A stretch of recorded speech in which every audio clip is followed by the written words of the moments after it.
திருவிழா ஆரம்பிச்சதும் போதும் என்ன வேலை செய்கிறேனோ இல்லையோ டெய்லி ஒரு ப்ளவுஸ் தைக்கிறேன்னு சொல்லி உட்காந்துக்கிறேன். என்னமோ காணாதது கண்ட மாதிரி இன்றைக்கி தான் சாரியை கண்ட மாதிரி டெய்லி உட்காந்து ஒரு ப்ளவுஸ் தைச்சிட்டு இருக்கேன். அது என்னமோ தெரியல, கட்டினா புது போட தான் கட்டுவேன் அப்படின்னு சொல்லி தைச்சிட்டு இருந்தேன். நேற்று ஒரு ப்ளவுஸ் தைச்சேன் இல்லையா, இன்றைக்கி நைட்டு வந்து ஒரு ப்ளவுஸ் தைச்சேன். அதாவது திங்கக்கிழமை நைட்டு ஒரு ப்ளவுஸ் தைச்சேன். காலையில் செவ்வாய்க்கிழமை அன்றைக்கி வந்து திருவிழா.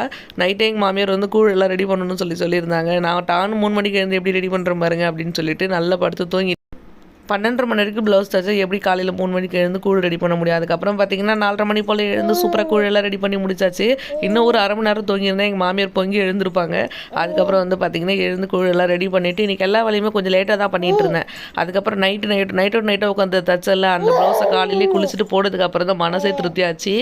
கோலம் போடும்போதெல்லாம் நல்ல வெயிலே வந்தது. சுற்றிலே எல்லோரும் கோலம்லாம் போட்டு முடிச்சிட்டாங்க. என்ன ஒரு மாதிரி தான் பார்த்தாங்க, இருந்தாலும் இருக்கட்டும் அப்படின்னு சொல்லிட்டு கோலம்லாம் போட்டு முடிச்சுட்டு வந்துட்டேன். இன்னும் கொஞ்சம் நேரத்தில் டிஃபன் செய்யலை அப்படின்னா எங்கள் வீட்டுக்கார் துபாய் என்ன சுட்டே கொண்டுடுவார், அந்தளவுக்கு கோவத்தில் உட்காந்துட்டு இருந்தார்.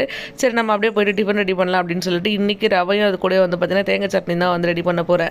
ஸோ வந்து பார்த்தீங்கன்னா ரொம்ப சிம்பிளாக முடிச்சிட்டோம் அப்படின்னா மதியம் சமைக்கும் போது வந்து ரெடி பண்ணிக்கலாம் அப்படின்னு சொல்லிட்டு அப்படியே கிச்சன்லேயே நின்று கேமரா ஆன் பண்ணிவிட்டு பூவெல்லாம் வச்சுட்டு இருந்தேன். உன்னை ரவை கிண்ட சொன்னால் என்ன வேலை செஞ்சுட்ருக்க அப்படின்ற மாதிரி ஒரு சைடை பார்த்துட்டே போனார். இருந்தாலும் இருக்கட்டும் அப்படின்னு சொல்லிட்டு பூவெல்லாம் வச்சுக்கிட்டு இதுதான் நைட்டு தைச்ச ப்ளவுஸ். நானும் சுற்றி காமிச்சிட்டேன், எப்படி இருக்குன்னு சொல்லுங்கள். இந்த ப்ளவுஸில் ஒரு ஸ்பெஷல் என்ன அப்படின்னு சொல்லி பார்த்தீங்கன்னா கையில் வந்து எலாஸ்டிக் வச்சு ஸ்டிச் பண்ணியிருந்தேன். இதை வந்து ஸ்டிச் பண்ணி நைட்டே பார்த்தணும் அப்படின்ற ஒரு காரணத்துக்காக தான் நைட்டே உட்காந்து ஸ்டிச் பண்ணி எப்படி இருக்குன்னு சொல்லிட்டு கமெண்ட் பண்ணுங்கள். யாருக்கு என்ன பிரச்சனை, நைட்லேருந்து என் பொண்ணுக்கு மெகந்தி போட்டு உள்ளன்னு ஒரே கோவம். நான் மெகந்தி வாங்கிட்டு வர மறந்துட்டேன். காலையிலே போயிட்டு கடையில் வாங்கிட்டு வந்து 2 கையிலையும் போட்டு விட்ட பிறகு தான் புள்ள சிரிச்சிச்சு.